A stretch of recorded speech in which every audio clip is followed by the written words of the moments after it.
আসসালামু আলাইকুম, সবাইকে স্বাগত জানাচ্ছি হাফিজাস রেসিপিস। আজকে বাংলাদেশি স্টাইলে একটা চিকেনের রেসিপি দেখাবো, খুবই সহজ, আম্মুর রান্নাঘর থেকে। তো প্রথমে চুলাতে কড়াই বসিয়ে দিচ্ছি, এরপর দিয়ে দিচ্ছি সরিষার তেল। আপনারা যারা দেশের বাইরে থাকেন বা স্টুডেন্ট বিষয়ে পড়তে গেছেন, সবাই এই চিকেনের রেসিপিটা ট্রাই করতে পারবেন। সামান্য একটু পেঁয়াজ আর আস্ত গরম মশলা, এখানে আছে তেজপাতা, দারচিনি, লবঙ্গ।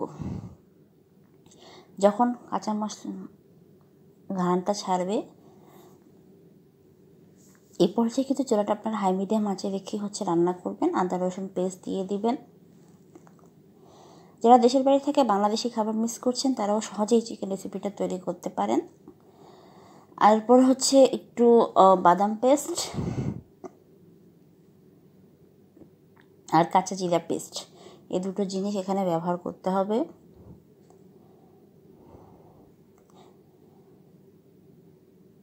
তারপর স্বাদ মতো লবণ,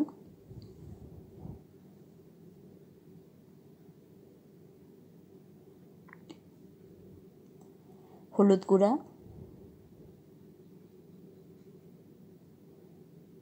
গুঁড়া মরিচটা আপনারা আপনাদের স্বাদ অনুযায়ী দিবেন। আর কাঁচা মরিচ কুচি এখানে দিয়ে দেওয়া হচ্ছে। আগে থেকে কেটে ধুয়ে রাখা আলু, এখানে আলুগুলো 2 ভাগ করে নেওয়া হয়েছে, মিডিয়াম সাইজের আলু। আপনারা চাইলে এখানে 4 ভাগ করেও আলু দিতে পারেন যদি আলুর সাইজটা বড় হয়। এখন বিদেশে বসেও দেশি খাবার মিস করবেন না, সহজে এভাবে চিকেন রান্না করে ফেলতে পারেন।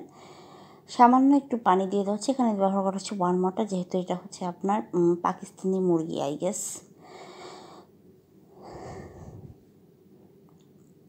দেখুন কালারটা কত চমৎকার এসছে। এখন ঢাকনা দিয়ে এটাকে ঢেকে দিতে হবে। 10 থেকে 12 মিনিট পরে দেখুন পানিটা কমে এসছে। যখন বসাবেন তখন চালটা লো করে দিবেন, তাহলে আপনার এটা রান্না করতে, মশলাটা মিশতে সময় পাবে। এখন দিয়ে দেওয়া বড় বড় সাইজ করে কেটে রাখা মুরগি। একটা মুরগিকে 8 থেকে 12 পিস করে নিতে পারবেন। চাইলে আরও ছোটো ছোটো করে দিতে পারবেন, হলে মেসে আমরা যেরকম খেতাম। তবে রান্নার প্রসেসটা কিন্তু সেমই থাকবে। এখন চুলাটাকে মিডিয়াম করে দিয়ে এই আলু, মশলা আর মাংস সব একসাথে রান্না করতে দিতে হবে। সবশেষে দিয়ে দিচ্ছে ভাজা জিরার গুঁড়া। নামানোর আগে দিয়ে ভাজা জিরার গুঁড়া, একটু সামান্য আদা রসুন বাটা স্বাদের জন্যে। এপাশে অন্য তরকারি রান্না করা হচ্ছিল। আর এই তো চিকেনটাও প্রায় শেষ দিকে।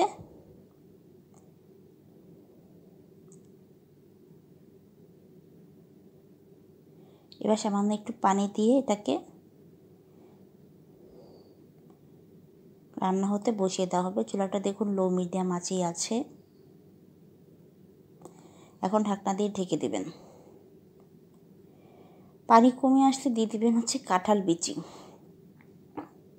এটা অপশনাল, আপনারা চাইলে নর্মাল চিকেনও এভাবেই করতে পারেন, কাঁঠাল বিচিটা বাদ দিবেন। Thanks for watching.